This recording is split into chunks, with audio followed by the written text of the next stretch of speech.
Well, we enter into our final week of our intervention series. It was just a brief 4-week series, but this means June has come to an end, and we all said, where did it go? Isn't that the truth?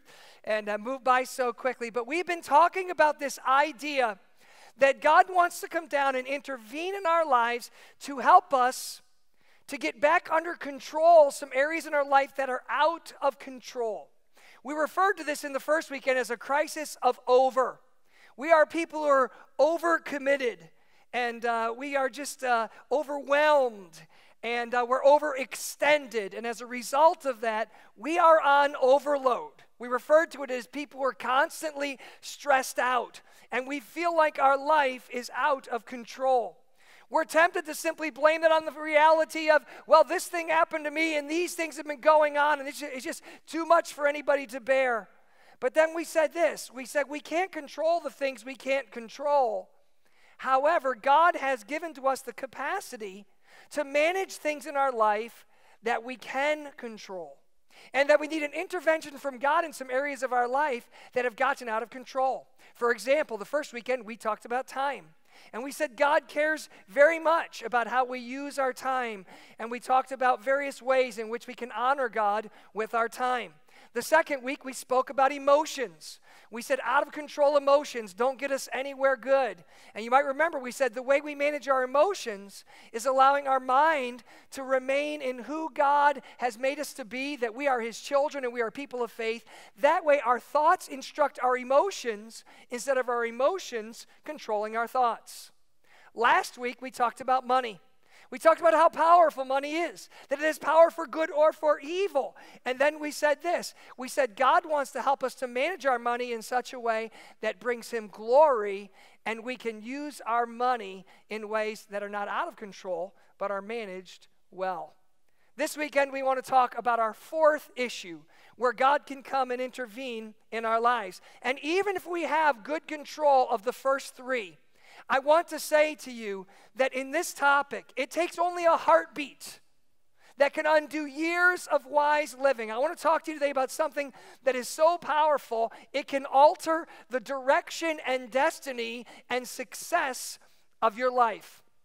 Like our emotions, what we're about to talk about today is something God has given to us, and it's not going away. Today, I want to talk to you about our appetites. Now, right away, you're like, okay, how much did I eat last night? Am I going to feel guilty during this sermon? But the word appetite here, we immediately associate appetite and food. But the word appetite here means much more than just hunger for food. I'm using the word appetite much like the word desire.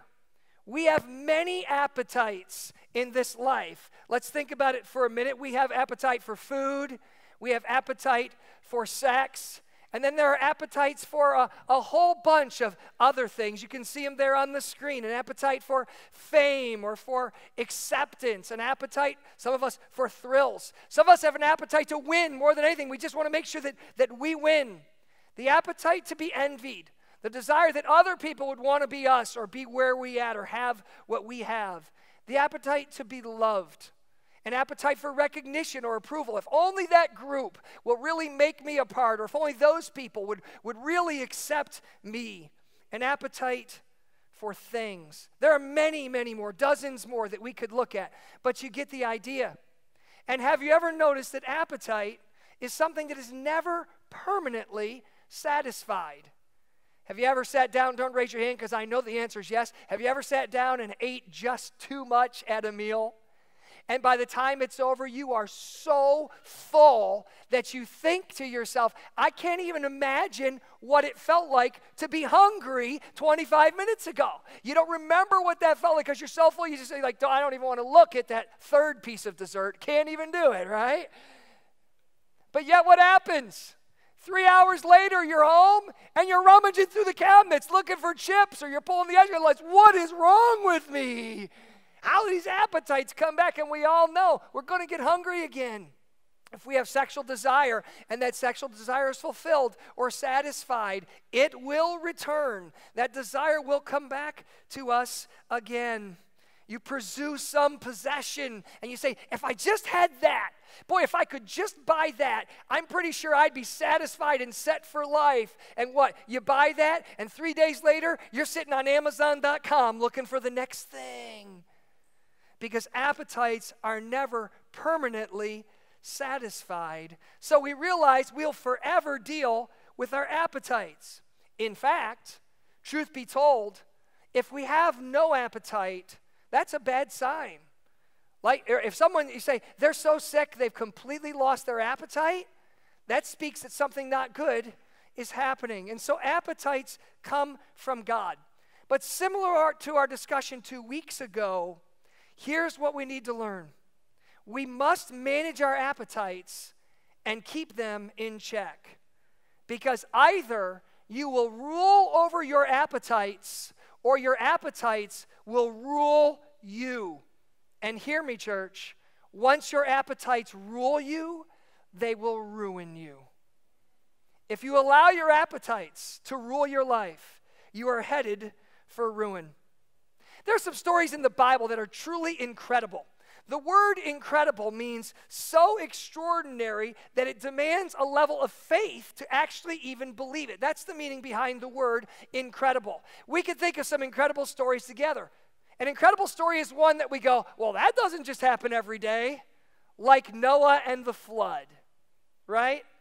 Like Jonah inside of the whale. That doesn't happen just every day. When was the last time you harnessed a big fish and found someone inside? Like the parting of the waters. How many have ever dropped a set of car keys in a pond and go, oh, that the waters would just part? I dropped my phone, but God parted the waters and it landed on the dry bed at the bottom of the creek. That doesn't happen just every day. I would like to add the story that was read to you today to the list of stories that I would say are incredible. So extraordinary that we would say to ourselves, can I really believe that Esau would sell his birthright, the most valuable thing he has, all because he chased an appetite? Now, to show you how incredible that is, let me explain to you real quickly about a birthright, because that is not a common part of our law or our cultural behavior today. If you got the birthright, it was because you were the oldest born male heir. You're the oldest son. When you had the birthright, you had authority. If your father got to where he was senile, the whole family looked to you to make the decisions. Once your father had passed, you were in charge of how everything would happen from there. Not only did you have authority, but the birthright granted you great financial advantage. The one with the birthright got a double portion of the inheritance. He gets twice as much as any of his younger male siblings are going to get. If you had the birthright, it granted you power in that family. In a kingly line, the king would pass the throne on down to the oldest born son. And so the birthright was an extraordinary blessing on someone. And in fact, talk about blessing, in this particular story, we're talking about a guy, Esau, whose grandfather is Abraham. Abraham was given a promise by God that through him and through the lineage behind him, by the generations behind him, all of the earth would be blessed. Can you imagine how many times Abraham told Isaac the story? Can you imagine how many times Isaac told his sons, Esau and Jacob, the story of how, guys, you are very special as you walk amongst this earth because God has put his blessing on this family to bless the whole earth. And Esau and all of his entire future and all of these blessings have come to him based on the fact of the result that he beat his brother out of the womb by a split second. You heard the story as it was read. He came out and his brother Jacob was grabbing onto his heel, coming right out behind him. And all of this blessing is Esau's. And this story says that Esau sold that blessing in exchange for a bowl of stew. And that's why we say this is an incredible story. This is unbelievable. I mean, come on, Pastor Todd. Who would ever really do that? But someone in your life might have. Some of you might have a father who gave up relationship with his family, precious relationship, you as his little girl or as his little boy, gave it all up because he chased a bottle. He chased an appetite for something that he could not get past. And alcoholism destroyed him. He chased that. Some of you grew up in a dysfunctional home because your mom chased the appetite to feel loved or accepted or adored or desired, and she chased it straight into another man's arms, and it left everybody else behind, picking up the pieces. How many stories have we ever heard, and these stories always get airtime, about pastors who have been trusted by large groups of people, and people look up to them and they trust them and they're counting on them, and they will throw it all away for false pursuits or dishonest financial gain or glory or a romp and a weekend event. How is this possible? How does this happen? It happens because our appetites are so powerful. And they make great boasts. They promise us something. They are so powerful that some of us have experienced being in a worship service, lifting our hands up, praising God, maybe singing with all our hearts, being surrounded by the people of God and sensing his presence. Maybe even for some of you, it's not that you're a God follower yet, it's just that you've come to church and you've been here and you've kind of sensed what's going on and you enjoyed that. But you leave the service and you have the sense, okay, God's doing something in my life. By the time you're in your car and you're pulling out of the parking lot, there is a desire. There is an appetite. There is a hunger for something that is not of God already beginning to grow out of control. And you're already thinking about how you might chase that down. You're like, what kind of horrible person am I that I can leave this experience with God and already be in pursuit of that kind of thing? And it is because of the power of appetite in our lives. And so I want us to look at this story very quickly this morning because it's going to tell us some things about appetites, and then God can intervene in our thinking. And so here we go. Look we're just reading the last part of the story. Look what it says. Once when Jacob was cooking some stew, Esau came in from the open country, famished. He said to Jacob, "Quick, let me have some of that red stew. I'm famished." That's why he also is called Edom.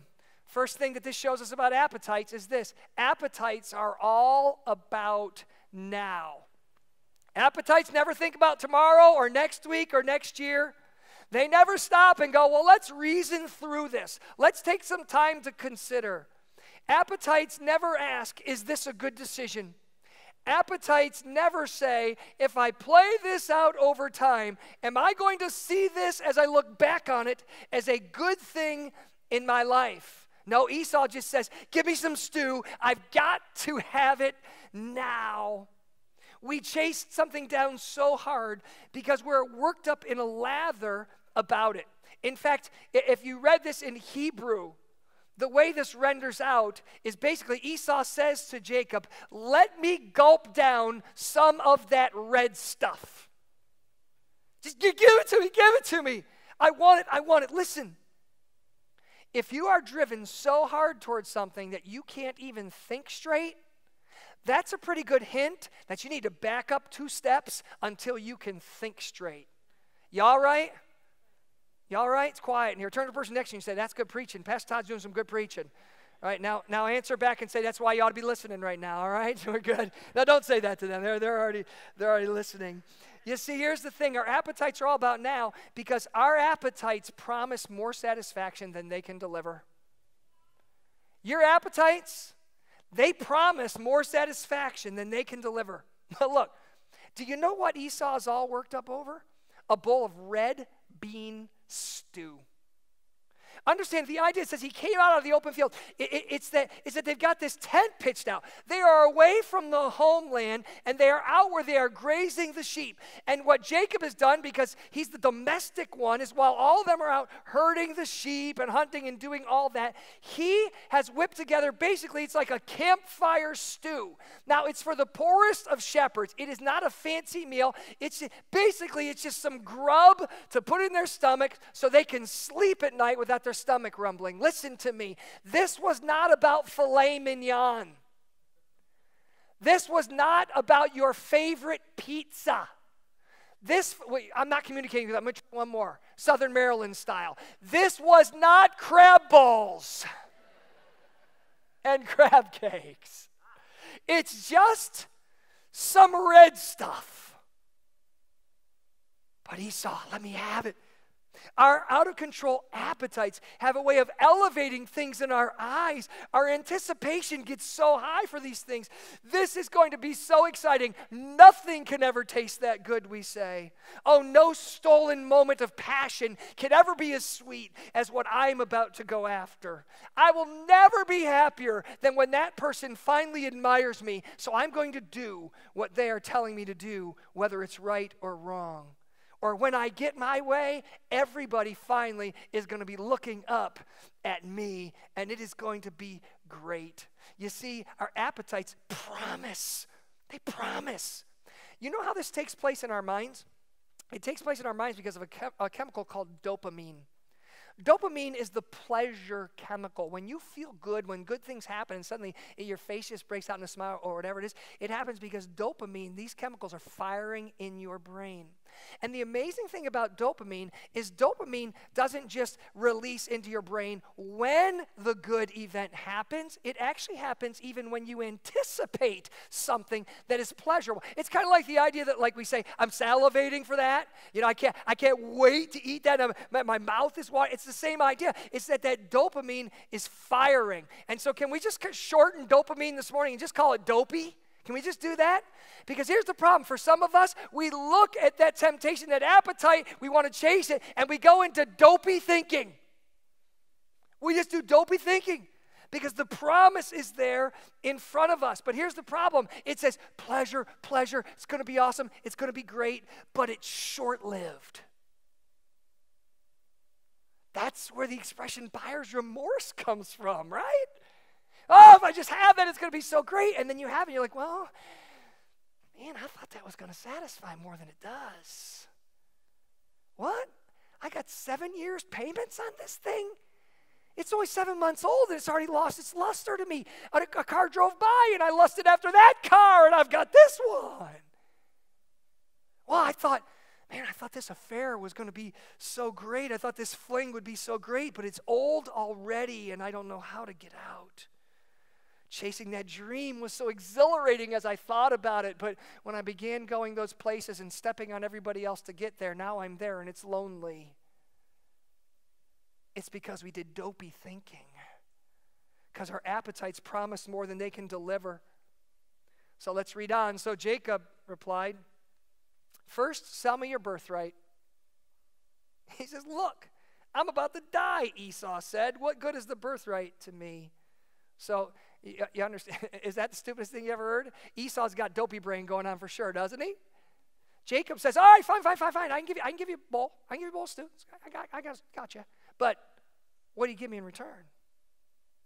Esau, I don't know what dopey brain sounds like, but something like this. How about a sheep? I got a sheep. I don't want your dirty sheep. Okay, well, how about a whole day's wage, man? I'll give you an entire day's wage for one bowl of stew. I don't want your money.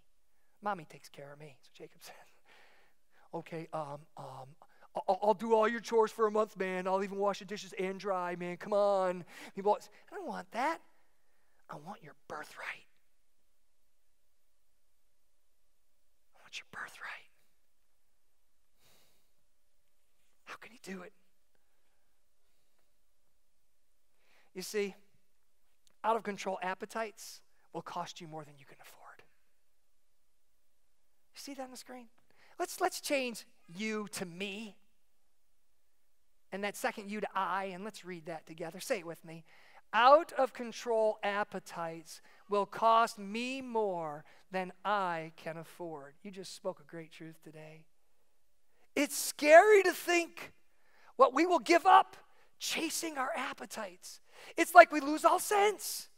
It's like we can't think of reasonable thought. It's like our idea to render the relative value of things just disappears out of our thinking. Can I tell you, as a pastor, I have sat and watched people lose jobs because they chased appetites, lose relationships, lose reputation, lose influence. I've watched people damage their health, destroy their finances, ruin their entire families because, let me tell you something, when you chase your appetites, you're not the only person who gets hurt. When everything goes to ruin, I've probably told this illustration 50 times in counseling sessions to people, but I like to say it like this. Imagine you went to the store and needed a pair of sneakers, and you went into the shoe store, and man, you walked in and you saw the one on display, and it was just like, oh, that's the one you got to have. Just your color, just your style, got your favorite sports stars emblem on it, and you're like, that's the shoe. And then as if they weren't nice on the rack, they bring your size out and you put them on. Oh my goodness, it's like walking on clouds, kicking up rainbows. You're like, this is awesome. I got to have these sneakers. And so you walk up while you got them still on. You walk up to the display and you take that shoe. And sometimes they put the price on the bottom and you flip it up. And it says $10,000. You go, oh! Get these things off of me. There's no sneakers worth $10,000. That's nuts. That's insane. Basically, what you say at that point is the payoff, walking around in these shoes, is not worth the price. Do I got to apply it? You get it, right? Chase that thing. You can't afford it.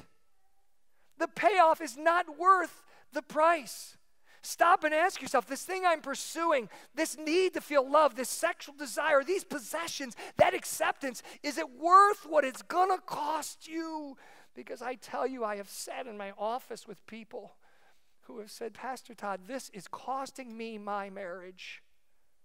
If I don't get past this porn thing, I'm going to live the rest of my life alone, apart from my kids. I've watched people who've sat down and said, we can't get to any good work trying to get our family or our marriage to work because you fill in the blank, she, he, whoever, has destroyed and obliterated our finances because they just bought everything they wanted. I didn't even know about it, whatever the case may be. And we chase the appetite without stopping and saying, what is this really going to cost me? So Jacob said, well, swear to me first. So Esau, swore an oath to him, selling his birthright to Jacob. Then Jacob gave Esau some bread and some lentil stew. Now watch the brief way they just chunked this last sentence. He ate and drank and then got up and left. Can I tell you that chasing appetites will lead to ultimate regret? Chasing appetites will lead to ultimate regret. They've done research and they say that when you sit down at the restaurant, from the time they set your plate in front of you to the time you're done eating that main entree, it's like 9 minutes. I think Esau ate his stew in like 90 seconds. Because I told you, it literally said, let me gulp down that red stew. So he just gulped it down. Who knows if he even tasted it while he ate it. Just rammed it down. He ate, he drank, he got up, he left. Folks, can I tell you that in a matter of moments, no more stew, no more birthright. How long do you think it took before Esau, walking away from that tent, said, what have I done? What was I thinking? And the regret. The New Testament writer, reflecting back on this story, says this: don't be godless like Esau, who for a single meal sold his inheritance rights as the oldest son. Afterward, as you know, he wanted to inherit this blessing, but he was rejected. He could bring about no change of mind, though he sought the blessing with tears. Folks, his heart is broken. He's lost out and he can't get it back because he chased an appetite. There's a little expression. We kind of brushed past it earlier. I want to go back real quick and just look at it in verse 30. We're going to put verse 30 back up on the screen. And this is what it says. He said to Jacob, quick, let me have some of that red stew. I'm famished. Here's what we didn't stop at, and I want you to see it in the parentheses. That is why he was also called Edom. Edom sounds like red. It rhymes with red. It says, here is the reason for the rest of his life he'll be known as Red. Hey, there's Red. So in Esau, they say, hey, there's Red. There's Edom. Now, isn't this interesting? Because you heard, when my son read you the passage earlier, you heard that when Esau was born, he was very hairy, and he had red hair. So up until this event in his life, if anybody ever called him Red, they called him Red because they looked at his hair and said, hey, Red. But this passage says, from this day forward, the reason they called him Red changed. Imagine it like this. Esau meets someone he's never met before. And someone introduced him and said, hey, that's Esau. We call him Red. And the guy says, oh, yeah, I can see why you call him Red. And the guy who introduced him says, no. He pulls him aside and says, if I told you the real reason we call him Red, you wouldn't even believe me. He says, try me. What is it? He says, that guy right there sold his birthright for a bowl of red stuff. And Esau spends the rest of his life as Edom, attached to the reality that he cannot undo what he chased and what it stole from him in his future. Listen to me. I love you enough to say to you today, and I know this is a straight up sermon. I love you enough to say to you, do not let your appetites rob you of your future. That God's got big enough plans for you in your life that you could do more in this life than just chase the things you want until they control you. There's this discipline called counterfactual history. I want to tell you about it as we move towards the end. Counterfactual history asks what-if questions at key moments in nation's life and an individual's life. It's kind of like this. Looking back at that situation, what if he had zigged instead of zagged? It's that kind of question. Now, it's all theoretical because you just don't know what would have happened if some decision had been made, but this is counterfactual history. I would love to take a minute and do counterfactual history with Esau and Jacob and that moment in the tent. See, we don't really know. We don't have the mind of God. But in the first part of this passage, we read that God had said, you know what, in the end, the older generation is going to serve the younger. This is the way it's going to be. But God sees all things. That's how God knew that. He sees everything from beginning to end. So we just really don't know when God ever made that determination.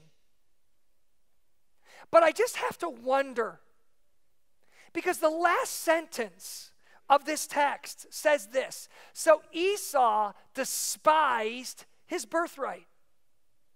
When this story had all played out, God looked down and said, Esau, the greatest blessings that I have on your life, this thing that you are called and you are mine, all of that, you just sold it away for your appetite. Could this be the moment that God said, my blessings and the line through which I'll bless the earth, it's not going to come through Esau. He despised that. It's not going to come through Esau. Did you know hundreds of years later, God calls a deliverer to deliver the ancestors of Jacob and Esau out of bondage. And to do so, he rises up a man, you know who he is, his name is Moses. When God meets with Moses on top of a mountain in the desert, Moses says, God, who are you? What's your name? And God answers, some of you know what he said. If you know it, say it with me. I am the God of Abraham and Isaac and Jacob. You've heard that.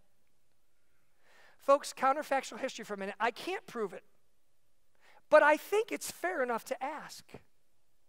Is it possible that initially this was meant to be, I am the God of Abraham and Isaac and Esau? But Esau despised the things of God and sold them away to chase an out-of-control appetite. I'm kind of surprised that I would even finish this sermon with what I'm about to say, but I'll give it a shot. I'm not the oldest guy in the room, but would it be okay if I just kind of played like the old guy pastor move for just a minute? Because I think after 25 years in ministry, I've sat and talked to enough people, and I've experienced enough. I've listened to your experiences enough to know wherever you are right now, I've talked to someone who's already been there. So I'm just going to be the old guy pastor for a minute and say to you, do not be the next Esau story. Do not be the next one who in the heat of the moment chooses foolishly to throw away the things of God in your life because you wanted to chase that appetite. And you see, when the pressure comes on, when that temptation is there, when you just want that more than anything, and you suddenly think you might be willing to do whatever has to be done to get it, I'm probably not going to be standing there. Teens, college kids, your parents probably won't be standing right there with you when that moment happens. It's going to be you and God and your moment to do the right thing, to go God's way, to receive all the blessings and all the future that He has for you, or to sell it all away for a bowl of red stuff. It's totally up to you. This morning, I plead with you to let God work an intervention in your life today. Either you're at that point of temptation or just so much that you're setting down roots this morning and saying, today what I'm going to do is commit to God. I'm not the next Esau. I want to be underneath the blessing of God, and I want to become all He wants me to be. Because hear me, who can say all the plans God has for your life right now? All the things in store for you if you will honor Him and obey Him. And if I were an old guy, I'm not. But if I were, that's what I would say to you today. I want us to bow our heads together in this place. God, would you help us this morning? Would you help us to dare to stare this issue straight in the face and to say, Lord Jesus, I'm not going to be the next Esau. God, I want to honor you. I want all the blessing that you have in my life that comes through obedience. And so, Lord, would you intervene where I am tempted to let my appetites control? God, teach me to rule over them. I ask in the name of Jesus. While our heads are still bowed, let me invite you that are sitting in this room. Let me look you right in the face, those of you who are watching this on stream right now. You're sitting in your living room, you're sitting in your travel trailer, wherever you are. Let me invite you to cry out to God and say, God, I will not be the next Esau. God, I want to honor you. In this place, while our heads are still bowed, would you quietly stand to your feet? Right now, let's just stand together. Keep your heads bowed, but let's stand in this room together right now. And here's what I want to invite you to do. I want to invite some of you who would say, you know what, Pastor Todd? I'm just human, and I have appetites like everybody else does. And I know the devil would have me chase some things. But this morning, I don't want to go the enemy's way. I'm not going to be the next Esau. But I just want to get out from where I'm standing, and I want to come here and stand across the front like a whole bunch of people have in the last two services. And I just want to say, God, here I am. Would you just guide me? Would you lead me? Would you just work an intervention in my life today, Lord? Because I am not going to chase my appetites down the rabbit hole where they will lead me. This morning, if God has been speaking to you as we begin to sing, I want you not to wait, but just get out from where you are. Come down the front right now and say, God, I want you to be Lord of my appetites. If this is for you, don't wait. Come right now.